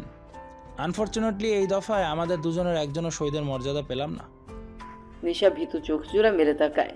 না, টাইম বোমের সেই টিকটিক শব্দ এখন আর কানে ভেসে আসছে না, বরং উল্টো সেই বোমের একটা নীল রঙা ওয়ার কাটা অবস্থায় দেখা যাচ্ছে। সাইফের দক্ষ এবং সুনিপুণ হাতে এই বোম ডিফিউজ করার ঘটনাটা নেশার ঠিক বিশ্বাস হলো না। সে অবিশ্বাস্য গলায় প্রশ্ন করে, এম আই সেফ নাও? নিশার এই বোকা প্রশ্নে সাইফ বরাবরের মতোই বিরক্ত হয়।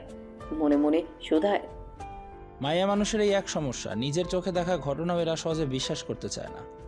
সাইফ নিশার প্রশ্নে উত্তর না দিয়ে নিজের ইউনিফর্মের বুক পকেটে থাকা ওয়াকি টকিটা বের করে প্রফুল্ল গলায় শোধায়, দ্য বোম ইজ ডিফিউজড। কথাটুকু বলেই ওয়াকি টকি ফের পকেটে রেখে সাইফ উঠে দাঁড়িয়ে প্রশ্ন করে, হাঁটতে পারবেন ম্যাডাম? নিশা চোখ তুলে সাইফের পানে তাকায়। সম্পূর্ণ বাম্পা তার আবশ অনুভূত হচ্ছে, তবুও মুখ ফুটে সে কথা না বলে সে মৃদু মাথা নেড়ে বোঝায় যে সে হাঁটতে সক্ষম। সাইফ 2 হাত পেটের পেছনে ভাঁজ করে দাঁড়িয়ে নীরবে পর্যবেক্ষণ করে নিশার ক্লান্ত ও আহত দেহ টেনে উঠে দাঁড়ানোর ব্যর্থ প্রচেষ্টা। অতঃপর একটা দীর্ঘশ্বাস ছেড়ে সে নিজেই নিচের দিকে ঝুঁকে নিষেধকে পাজাকোদা করে তুলে নিয়ে মনে মনে পড়ে, এই প্রজাতির আরেক সমস্যা হলো এরা কখনো মুখ ফুটে কি সমস্যা তা বলতে চায় না। আচমকা কাণ্ডে নিশার লজ্জায় মুর্ছা যাওয়ার কথা থাকলেও সে তীব্র ব্যথায় এক হাতে বাম পা চেপে ধরে আর্তনাদ করে ওঠে। পাজা তুলে ওঠার ফলে তার সম্পূর্ণ শরীর মনে হচ্ছে এখন হাওয়ায় ভাসছে। পা দুটো ঝুলে আছে। সেই 2 পায়ের মধ্যে তার বা পাটা মনে হচ্ছে এখনই হাঁটুর নিচ থেকে ছিঁড়ে পড়ে যাবে। কি তীক্ষ্ণ যন্ত্রণাদায়ক সেই ব্যথা! নিশা তীব্র ব্যথার তাড়নায় নিজের চিকন হাতের আঙ্গুলগুলো দ্বারা সাইফের ইউনিফর্মের বুকের কাজটা খামচে ধরে। নিশার ব্যথাতুর মুখশ্রীর পানে তাকিয়ে সাইফ শান্ত গলায় শোধায়, আর কিছুক্ষণ ধৈর্য ধরুন, এখান থেকে সোজা হসপিটালে নিয়ে যাওয়া হবে আপনাকে। সাইফের কথা শেষ হতে না হতেই 2 লেফটেন্যান্ট ভেতরে প্রবেশ করে।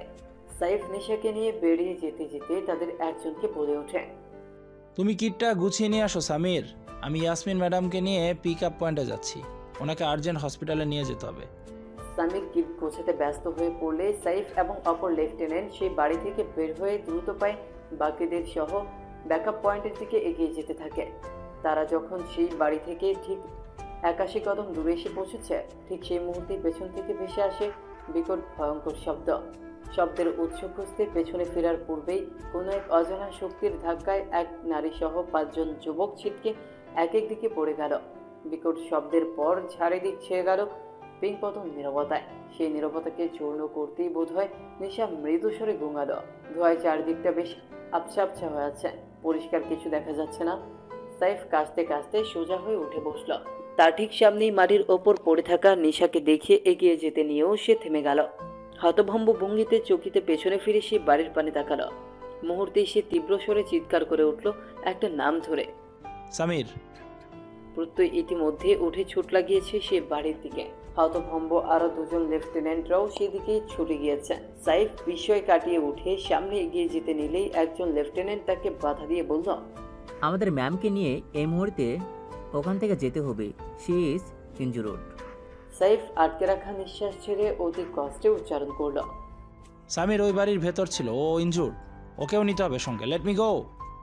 লেফটেন্যান্ট আটকে রাখা কান্না গিলে নিয়ে বলল, ওই বাড়ি অক্ষুণ্ণ নেই, ওখানে এখন সামিরের ইনজুরিড বডি না, বরং ওর ছিন্ন বিচ্ছিন্ন শরীর অংশ পাওয়া যাবে।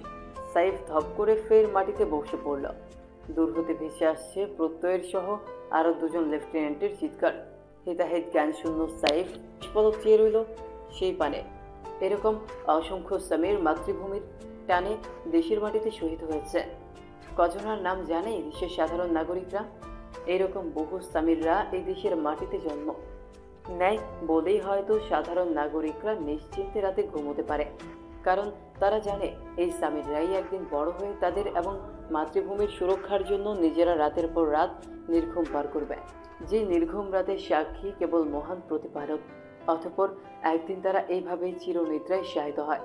সন্তানের ঘরে ফেরার অপেক্ষা করা পিতামাতার কাছে পৌঁছায় সন্তানের বুলেটে জর্জরিত নিথর দেহ কিংবা ছিন্ন বিচ্ছিন্ন দেহাংশ। নিবিড়ভাবে চোখের সামনে বিধ্বংসী দৃশ্যপট দেখতে থাকা সাইফ তার সম্বিত ফিরে পায় এক রক্তাক্ত হাতের ছোঁয়ায়। সাইফের ডান হাতটা সেই হাতের ছোঁয়ায় মুহূর্তেই লাল বর্ণ ধারণ করল। মাথা ঘুরিয়ে পাশে চাইতেই সে দেখল যে তৃষ্ণায় দরপাতে থাকা এক রমণীকে। অতি কষ্টে তার মুখে উচ্চারিত একটা শব্দ সাইফের কানে এসে পৌঁছায়, পানি। ব্যাস এইটুকুই। অসম্পূর্ণ কথা মুখে রেখে দ্বিতীয় দফা চেতনা হারায় নিশাত। ডিউটিরত একজন আর্মির কাছে তার ডিউটি ফার্স্ট প্রায়োরিটি। তাই তো সাইফ 48 কেজির সেই নারী দেহটা তুলে নিয়ে অগ্রসর হলো অপেক্ষারত হেলিকপ্টার দিকে। তার পিছু পিছু আরও একজন লেফটেন্যান্ট হাঁটতে হাঁটতে হাতের ওয়াকিটকি দ্বারা হেডকোয়ার্টারে পৌঁছে দিল খুদে বার্তা। The mission is accomplished with one martyr. Cox's Bazar sea বিচের কাছাকাছি এক রিসোর্টে এসে পৌঁছেছে দুর্জয়। বিশ্বস্ত সূত্রের মাধ্যমে তদন্ত করে সে জানতে পেরেছে রইস দিলদার নামক একজন ভারতীয় মানুষ এই রিসোর্টের দায়িত্বে রয়েছে। সেই রইস দিলদারকে হাতে নাতে ধরতেই দুর্জয়ের কক্সবাজারে আগমন। পরিকল্পনা অনুযায়ী একজন ডাক্তারের পরিচয় নিয়ে হোটেলে চেক ইন করে সে।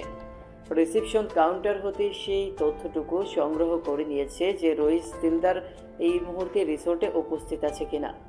কিন্তু দায়িত্বরত রিসেপশনিস্ট তাকে জানায় যে রইস দিলদারকে আগামীকাল রিসোর্টে পাওয়া যাবে। দুর্জয় আরতি আগ্রহ প্রকাশ করল না তার সামনে।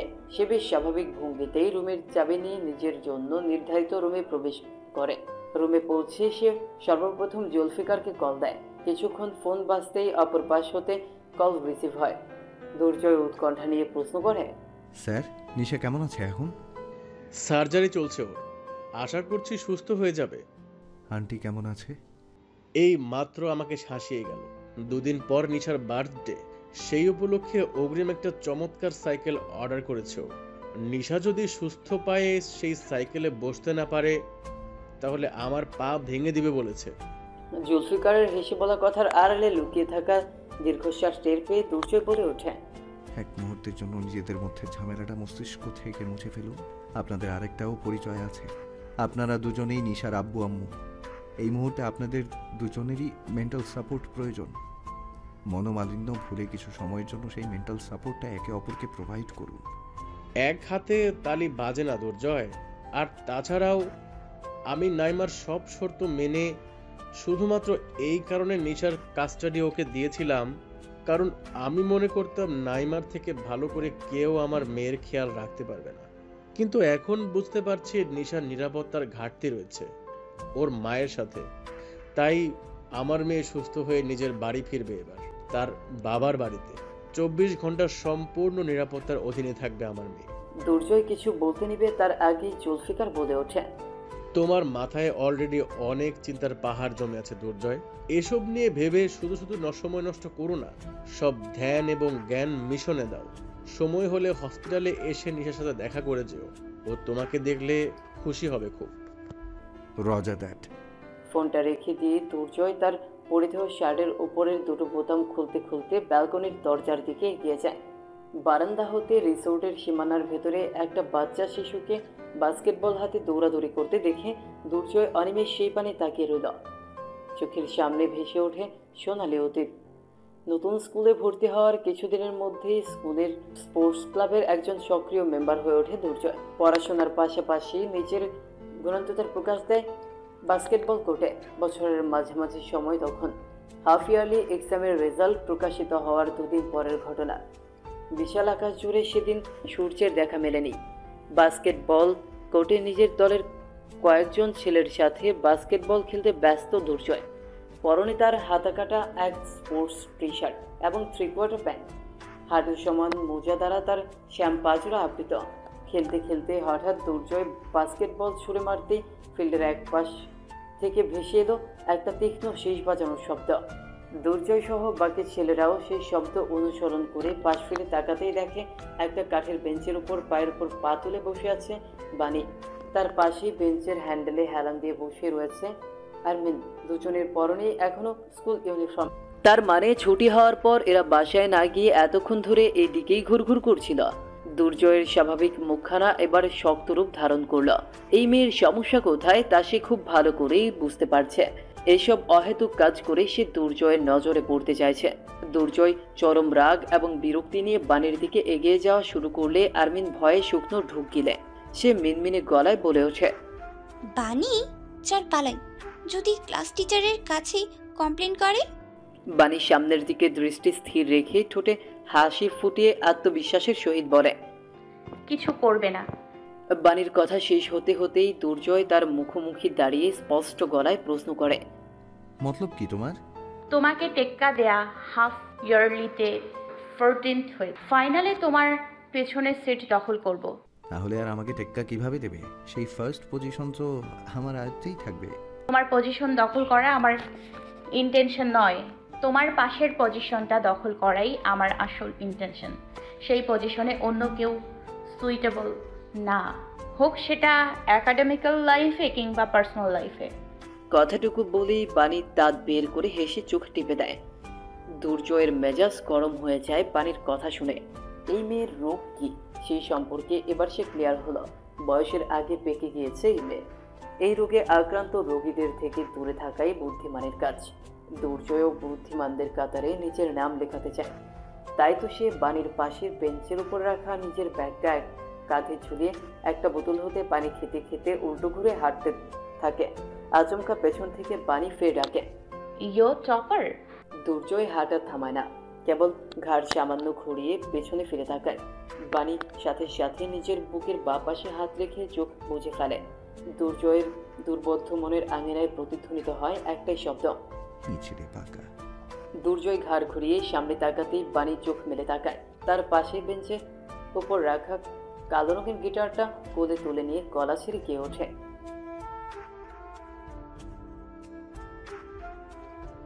অতীতের পাতা উল্টে বর্তমানে ফিরে আসতেই এত বছরে প্রথমবারের মতো বাণী নামক মেয়েটার কথা ভাবতে বসে দুর্জয়ের অবচেতন মন। সদা প্রফুল্ল হাস্যোজ্জ্বল মেয়েটা তার বর্তমান ব্যক্তিগত জীবনে কেমন আছে, ভালো আছে তো? ছোট প্রশ্নটা মন গহীনে উকি দিতেই দুর্জয় নিজের প্রতি বিরক্ত বোধ করে। এই অযাচিত আগ্রহের মানিকে বাণী কেমন আছে তা ভাবা নিশ্চয়ই দুর্জয়ের কাজ নয়। মাথা থেকে বাণী নামক ভাবনাকে ছেড়ে ফেলে রুমে ফিরে আসে দুর্জয়। আজ রাতের অপেক্ষায় রইল কেবল। কালকে রইস দিলদারকে একবার হাতে নাতে ধরতে পারলেই কেবল অনেক গুরুত্বপূর্ণ তথ্য পাওয়া যাবে। রাত তখন হয়তো 8:15 বাজে। বাড়িতে প্রবেশ করতেই হিরণের সামনে পড়ল এক চক্ষু শীতল দৃশ্য। সম্পূর্ণ লিভিং এরিয়া জুড়ে ছোট ছোট পা ফেলে বনি দৌড়ে যাচ্ছে, তার পিছু পিছু দৌড়াচ্ছে বাণী। দুই মা মেয়ের মুখে একই ধরনের হাসি, তাদের পাটিতে থাকা গেজ দাঁত যেন সেই হাসির সৌন্দর্য আরো বাড়িয়ে দিচ্ছে। আচমকা দৌড়াতে গিয়ে কার্পেটের সাথে পা লেগে বনি পড়ে যেতে নিলেই হিরণ বড় বড় দুটি কদম ফেলে এগিয়ে গিয়ে মেয়েকে বুকে তুলে নিল। হিরণকে দেখতেই বাণীর পাজোড়া থমকে গেল, মুখের হাসি মিলিয়ে গেল মুহূর্তে। সেই দৃশ্যটুকু হিরণের চক্ষু গোচর হয়নি। সে খুব সূক্ষ্মভাবে সেই দৃশ্যটাকে এড়িয়ে গিয়ে মেয়েকে বলে, ঠিক আছো মা? পাপা সেভ মি, মাম্মা আমাকে হার্ট করেছিল। পাপা এসে পড়েছি না, এখন আর পারবে না। পাপা মাম্মার থেকেও ফাস্ট দৌড়াতে পারি। মাম্মা এখন আমাকে আর পাপাকে কাজ করিয়ে দেখাও। মাম্মা টায়ার্ড এখন মা। বাণীর অনাগ্রহের কারণ কি তা বুঝতে অসুবিধা হয় না হিরণের। সে তাই আর বাণীকে বিরক্ত না করে মেয়েকে কোলে নিয়ে এগিয়ে যেতে নিলে বাসার বাহির হতে ভেসে আসে গাড়ির হর্নের শব্দ। মুহূর্তেই হিরণ সতর্ক দৃষ্টি মেলে দরজার দিকে তাকায়। এই মুহূর্তে তো কারো আসার কথা নয়, তাহলে এই অসময়ে কে তার বাড়িতে আসলো? হিরণের ভাবনার মাঝে তার সব থেকে কাছের এবং বিশ্বস্ত লোক ইবাদ ব্যস্ত পায়ে বাড়ির ভেতর প্রবেশ করে। হিরণকে দেখতে পেয়ে সে আর বিলম্ব না করে বলে ওঠে, স্যার, শমশের স্যার এসেছে, এক্ষুনি প্রবেশ করবে। হিরণের চেহারা মুহূর্তেই বদলে যায়। সে দ্রুত পায়ে এগিয়ে মেয়েকে বাড়ির কোলে দিয়ে বলে, উপরে যাও রাইট নাও, রুম ভেতর থেকে লক করে দাও। আমি ছাড়া আর অন্য কারোর কথা দরজা খুলবে না। বাণী টু শব্দ কিংবা পাল্টা প্রশ্ন করে না। তার শান্ত মন জানে এত বছর ধরে এই অতিথিহীন ঘরে হুট করে শমশের নামক সেই লোকের আগমন কোনো ভালো লক্ষণ নয়, নিশ্চয়ই সাংঘাতিক কোনো ব্যাপার। সে আর অপেক্ষা না করে এক প্রকার ছুটে মেয়েকে নিয়ে ওপরে চলে যায়। হিরণ শান্ত ভঙ্গিতে দরজামুখ হয়ে দাঁড়ায়। তার পাশেই তীরের মতো দৃশ্য মেলে দাঁড়িয়ে রয়েছে এবার শমশের মজুমদার। বেশ সংখ্যক লোক নিয়ে মুখ্য দ্বার দিয়ে বাড়ির ভেতর প্রবেশ করে হেসে বলে ওঠে, হিরণ মাইসান, তোমাকে সারপ্রাইজ দিতে চলে এলাম। হিরণের মুখ ভঙ্গি বেশ শান্ত ও দৃঢ়। সে গম্ভীর গলায় শোধায়, এখানে আসার কারণ কি? আমি নিজে একটু পর আপনার বাসার উদ্দেশ্যে রওনা হতাম মিটিংয়ের জন্য। শমশের মজুমদার কোনো ভনিতা ছাড়া একটা সোফায় গিয়ে পায়ের উপর পা তুলে বসে হেসে বলে, তোমাকে কষ্ট দিতে চাইনি আমি। যে মিটিং আমার বাসায় হওয়ার কথা ছিল তা এখন এখানে হবে। আর তাছাড়া আমি এখানে আর একটা উদ্দেশ্য এসেছি। আমার বৌমা আর নাতিকে দেখছি না, তারা কোথায়? হিরণ রুক্ষ দৃষ্টি মেলে একবার শমশের মজুমদারের পেছনে উপস্থিত বাকিদের দেখে নেয়। রইস দিলদার সহ আরও গুরুত্বপূর্ণ মানুষ এখানে উপস্থিত রয়েছে। হিরণের দৃষ্টি গিয়ে স্থির হয় রইস দিলদারের পাশে দাঁড়িয়ে থাকা একরাশ ভারী মুখশ্রী যুবকের দিকে। আব্রাহাম। ইদানিং শমশের মজুমদারের সাথে প্রায় সর্বত্র এই যুবকের দেখা মেলে। হিরণ আব্রাহামের দিকে দৃষ্টি সরিয়ে শমশেরের দিকে তাকায়। শমশেরের ঠোঁটের কোণে বাঁকা হাসে। সে হাসির রহস্য হিরণ জানে। যে সত্য এখন সূর্যের আলোর মতো স্পষ্ট, তার লুকানোর মানে হয় না। সে নীরবে ফোন বের করে ডায়াল করে ব্যক্তিগত একটা নাম্বারে। কলটা রিসিভ হতেই হিরণ শীতল গলায় শোধায়, মনহিকে নিয়ে নিচে এসো। ব্যাস, ছোট্ট বাক্যের আদেশ বর্তানো শেষ করে হিরণ ফোনটা হিপ পকেটে চালান করে দেয়। কিঞ্চিৎকাল সময় বিরতিতে সিঁড়ি বেয়ে নেমে আসে এক পরিপূর্ণ নারী। তার কোলে গলা জড়িয়ে কাঁধে মুখ লুকিয়ে রেখেছে এক ছোট্ট শিশু। বাণী নিচে নেমে হিরণের পিছু এসে থামে। এর সামনে আর পা বাড়ানোর সাহস নেই তার। শমশের হেসে বলে ওঠে, আরে ছেলের আকাশে দেখি একটা না দুটো চাঁদ। হিরণ কোনো প্রত্যুত্তর করে না। সে নীরবে দাঁড়িয়ে রয়। শমশের নিজেই ফির বলে ওঠে, কই আমার দাদু ভাইয়ের মুখটা দেখি। বাণী প্রশ্নবোধক দৃষ্টি মেলে হিরণের পানি তাকায়। হিরণ চোখের ইশারায় বলে, মেয়েকে কোল থেকে নামাতে। বাণী তাই করে। বনি ঘুরে শমশের মজুমদারের মুখোমুখি তাকাতেই শমশের মজুমদার দেখে হালকা গোলাপি রঙের একটা ফুটফুটে পুতুল যেন দাঁড়িয়ে আছে। গায়ের রংটা বাপমা মিলিয়ে উজ্জ্বল ফর্সা বর্ণের। মাথায় ঘাড় সমান পাতলা চুল, চোখের পাপড়িগুলো বেশ ঘন। শমশের এক পলক বনিকে আগাগোড়া পরক করে নিয়ে হাস্যোজ্জ্বল গলায় বলে ওঠে, দাদু ভাই দূরে কেন দাঁড়িয়ে? কাছে এসো, আমাকে ভয় পাওয়ার কোনো কারণ নেই, আমি তোমার দাদু হই। শমশেরের এই অহেতুক আদিক্ষেতা হিরণের ঠিক সহ্য হচ্ছে না। তবুও ঝামেলা এড়ানোর জন্য সে মেয়ের পানে তাকিয়ে নরম স্বরে বলে, যাও মা। বনি বাধ্য মেয়ের মতো ছোট ছোট কদম ফেলে শমশের মজুমদারের দিকে এগিয়ে যায়। শমশের মজুমদার বনিকে কোলে বসিয়ে তার সাথে আসা একজনকে চোখের ইশারায় কিছু একটা বলে। সাথে সাথে সেই যুবক নিজের হাতে থাকা র্যাপিং পেপারে মোড়ানো বেশ কিছু চকলেট বক্স বর্গাকৃতির টি টেবিলের ওপর রাখে। অতঃপর হেসে বলে, এইসব গিফট আমার দাদু ভাইয়ের জন্য। তোমার চকলেট পছন্দ তো? বনি দাঁত বের করে হেসে মাথা নাড়ায়। শমশের ফের প্রশ্ন করে, তোমার আর কি কি পছন্দ? মার্ভেল মুভিজ, সুপার হিরোজ আর পাপার ব্ল্যাক শুটার। তাই নাকি? তুমি শুটার নিয়ে খেলতে পছন্দ করো? বনি মাথা নেড়ে হ্যাঁ বলে। শমশের মজুমদার চোখের পলকে নিজের পকেট হতে একটা পিস্তল বের করে তা বনির হাতে ধরিয়ে হিরণের দিকে তাক করে। এই ঘটনাটা যতটা না দ্রুত ঘটল, তার থেকেও দ্রুত হিরণ নিজের ব্লেজারের ভেতর পেছনের দিকে প্যান্টে গুজে রাখা পিস্তলটা বের করে শমশের মজুমদারের দিকে তাক করে ধরে।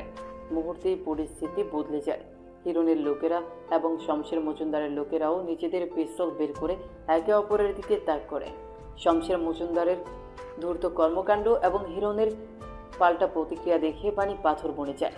গোল গোল চাহনিতে বরফের ন্যায় জমে যায় সে।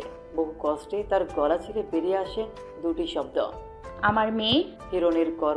হিরণের কর্ণগোচর হয় না সেই ছোট্ট দুটি শব্দ। তার মেয়ের মুখের পানি তাকিয়ে তার বুক মুচড়ে উঠছে, কিন্তু সেই দুর্বলতাটুকু প্রকাশের অবকাশ নেই তার। একটা প্রবাদ বাক্য অনুযায়ী বলা হয়ে থাকে, একই বনে কখনো দুটি সিংহ রাজা হতে পারে না, তেমনি পাপের সাম্রাজ্যেও একসাথে দুজন বাপ কখনো থাকতে পারে না।